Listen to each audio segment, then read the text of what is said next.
Assalamualaikum warahmatullahi wabarakatuh. Nahmadukallahumma kama amartana an nahmad wa nusalli wa nusallimu ala sayyidina Muhammadin wa ala alihi wa ashabihi wa tabi'in wa tabi'ihim bi ihsanin ila yaumi liqa'illahi samad. Amma ba'du. Pemirsa Baitul Jannah TV yang dimuliakan Allah Subhanahu wa taala. Alhamdulillahirabbil alamin. Kita haturkan rasa syukur pada Allah Subhanahu wa taala atas nikmat-nikmatnya. Alhamdulillah, pada kesempatan kali ini kita bisa melanjutkan kajian kita, kajian tafsir yang insya Allah pada kesempatan kali ini kita akan membahas tentang surat Al-Lail ayat ke-5 sampai dengan ayat ke-10. Tak lupa sholawat dan salam kita haturkan pada junjungan kita Nabi Muhammad Sallallahu Alaihi Wasallam. Mudah-mudahan kita bisa mengikuti sunnah-sunnahnya. Mudah-mudahan setiap langkah, setiap kehidupan kita adalah dalam rangka kita meniru apa yang dilakukan oleh Rasulullah Sallallahu Alaihi Wasallam. Pemirsa Baitul Jannah TV yang dimuliakan Allah Subhanahu Wa Taala. Kali ini kita akan membaca dan membahas sekali lagi tentang surat Al-Lail ayat 5 sampai dengan ayat ke-10. Bismillahirrahmanirrahim. Fa amma man a'ta wattaqo. Fa amma man, adapun orang-orang akto yang mau memberikan. Apa yang dimaksud di sini? Akto haqqallahi ta'ala, memberikan haknya Allah Subhanahu wa taala. Artinya barang siapa yang mau memberikan haknya Allah, yang dimaksud adalah haknya Allah di sini adalah kita menjalankan apa saja yang diperintahkan oleh Allah Subhanahu wa taala. Jadi apabila kita melakukan perintah Allah, berarti kita telah a'ta haqqallahi ta'ala. Wattaqo, dan dia bertakwa kepada Allah Subhanahu wa ta'ala. Wasaddaqa bil husna, dan dia memberikan haknya Allah tersebut karena apa? Wasaddaqo, dia juga membenarkan, dia juga meyakini bil husna, dengan kebaikan, meyakini adanya pahala dari Allah Subhanahu wa taala. Fasanu yassiruhu, maka Allah pun akan menuntunnya, memudahkannya, lil yusra, kepada jalan yang mudah. Jalan yang mudah di sini adalah ilal jannati, kepada surga Allah Subhanahu wa taala. Dari ayat ini kita bisa mengambil pelajaran, diantaranya adalah bahwa ketika kita melakukan apa saja yang Allah perintahkan, maka lakukanlah itu semuanya dengan sebuah keyakinan yang kuat.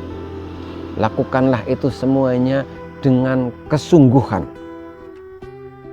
atas dasar benar-benar karena bertakwa kepada Allah Subhanahu wa taala. Dan motivasinya adalah karena kita benar-benar mengharapkan adanya pahala Allah Subhanahu wa taala. Jadi ketika kita mengerjakan sholat, ketika kita bersedekah, ketika kita membaca Al-Quran dan lain sebagainya, jangan pernah ragu bahwa itu semuanya pasti akan dibalas oleh Allah Subhanahu wa taala dengan pahala yang telah Allah siapkan. Dan siapa saja yang melakukan seperti itu sungguh-sungguh dengan keyakinan seperti itu, maka hidupnya pasti akan dituntun oleh Allah, hidupnya pasti akan diarahkan oleh Allah kepada jalan yang mudah. Jadi Allah memberikan syariat-syariatnya berupa perintahnya. Semuanya itu sebenarnya adalah untuk memudahkan jalan kita di dunia, juga jalan kita di akhirat nanti. Kemudian sebaliknya, fa amma man bakhila, barang siapa bakhil. Ibarat orang yang memegang harta, bakhil dia itu menahan hartanya. Namun bakhil di sini adalah bakhila bihaqillahi ta'ala. Dia bakhil, dia tidak mau memberikan haknya Allah. Maksudnya dia bakhil, dia tidak mau menjalankan perintah Allah. Dia menahan dirinya sehingga dirinya tidak mau mengerjakan apa saja yang Allah perintahkan. Wastaghna, dan dia lakukan itu wastaghna karena dia merasa tidak butuh ngan sawabihi, tidak butuh atas pahala Allah Subhanahu wa taala. Wa kadzdzaba bil husna, dan dia mendustakan bil husna dengan kebaikan. Maksudnya mendustakan bahwa kalau orang menjalankan perintah Allah, dia pasti akan mendapatkan pahala. Dia mendustakan adanya pahala Allah. Maka fasanu yassiruhu lil usra, maka konsekuensinya, akibatnya Allah pun akan menuntunnya, Allah pun akan mengarahkannya kepada jalan yang itu sulit. Jalan yang sulit di sini adalah Allah akan menuntunnya justru bukan ke jalan menuju surga, tapi Allah akan menuntunnya kepada jalan menuju neraka. Kita bisa mengambil pelajaran di sini bahwa orang-orang yang hidupnya jauh dari menjalankan perintah Allah, entah disadari entah tidak, sebenarnya hidupnya itu makin sulit. Na'udzubillah, ketika kita makin jauh kepada Allah, sebenarnya hidup kita pun akan makin sulit. Kita menikmati rizki dari Allah Subhanahu wa ta'ala. Di situ Allah perintahkan bahwa di dalam rizki itu terdapat haknya fakir miskin, terdapat haknya anak-anak yatim. Tapi kita menahan rizki kita, sehingga kita tidak memberikannya kepada mereka. Maka rizki kita walaupun barangkali suatu ketika rizkinya banyak, tapi jauh dari keberkahan Allah Subhanahu wa ta'ala. Apalah artinya kita memiliki rizki yang banyak kalau di situ tidak ada berkahnya? Jangan sampai kita iri kepada misalkan orang-orang kafir yang hidupnya jelas-jelas jauh dari ketaatan kepada Allah Subhanahu wa ta'ala, namun tampaknya rizki mereka sangat berlimpah, sangat banyak.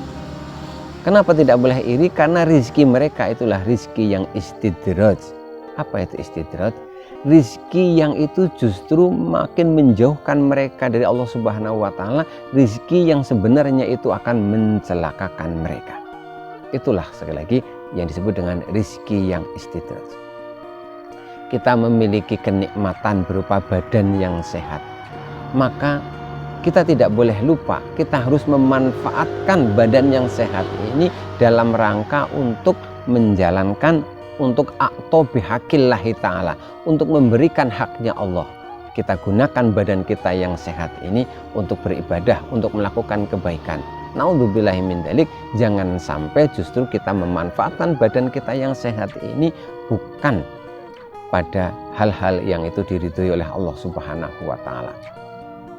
Karena apabila yang terjadi adalah demikian, maka hidup kita akan diarahkan, akan dibawa oleh Allah Subhanahu wa ta'ala untuk menempuh jalan-jalan yang sulit. Pemirsa Baitul Jannah TV yang dirahmati Allah Subhanahu wa ta'ala, mudah-mudahan dengan merenungi ayat ini bahwa apabila kita a'to wattaqo, apabila kita benar-benar memberikan haknya Allah, benar-benar menunaikan apa yang Allah perintahkan, dan itu kita lakukan karena benar-benar kita yakin adanya pahala dari Allah Subhanahu wa ta'ala. Semoga kita makin dituntun oleh Allah untuk menuju ke jalan yang dimudahkan oleh Allah. Jalan kita di dunia, lebih-lebih jalan kita di akhirat, jalan kita menuju surganya Allah Subhanahu wa ta'ala. Dan na'udzubillahi min dzalik, jangan sampai kita itu yang kategori bakhila wastahna, bakhila bihaqillahi ta'ala. Kita bakhil, kita menahan diri kita sehingga kita tidak melakukan apa yang Allah perintahkan, yang seakan-akan kita itu wastahna, kita tidak butuh dengan adanya pahala Allah, kita tidak butuh dengan surganya Allah. Wa kadzdzaba bil husna, dan naudzubillah kita bahkan mendustakan adanya pahala Allah Subhanahu wa ta'ala. Maka Na'udzubillah min dzalik.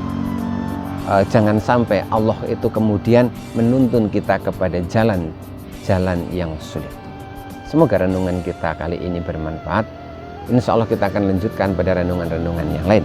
Billahi taufiq wal hidayah wa ridwan inayah. Wassalamualaikum warahmatullahi wabarakatuh.